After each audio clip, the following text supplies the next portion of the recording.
Mbrëmjen e 20 shkurtit, opozita u rikthye sërish në shesh në protestën e 4 kombëtare përpara kryeministrisë.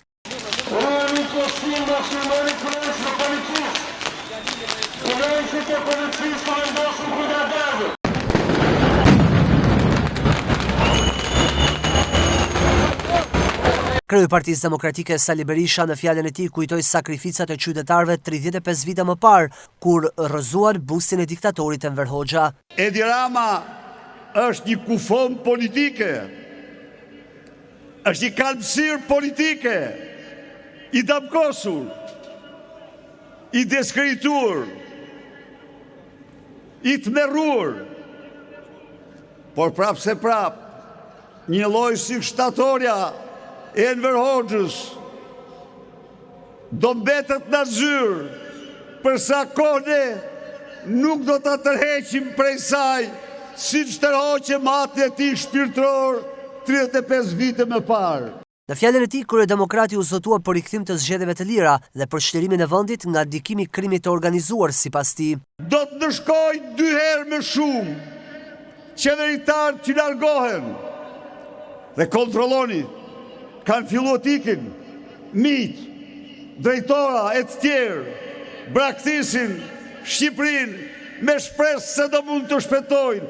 As ju, as Tubia, as Edi Rama, vrimiu nuk do të gjeni. Jemi uragani, jemi forca, jemi opozite e vërtet, do shpëtojnë Shqipërinë. Pas përfundimit të protestës, Berisha foli për gazetarët nga selia Partisë Demokratike duke lëshuar akuzat të forta ndaj qeverisë dhe forcave të rendit. Ai deklaroi se nuk do të tolerojë asnjë sulm ndaj selisë blu dhe paralajmëroi reagim të menjëhershëm nëse një gjë e tillë ndodh. Ka ndërmarrë një akt të pashembullt. Ka sulmuar selinë e Partisë Demokratike si një hakmarrje ndaj kryeministëve paqësor. I jap fjalën e nderit se në rast se guxon të sulmoj këtë seli, selitëve ti gjurmë nuk do të gjej.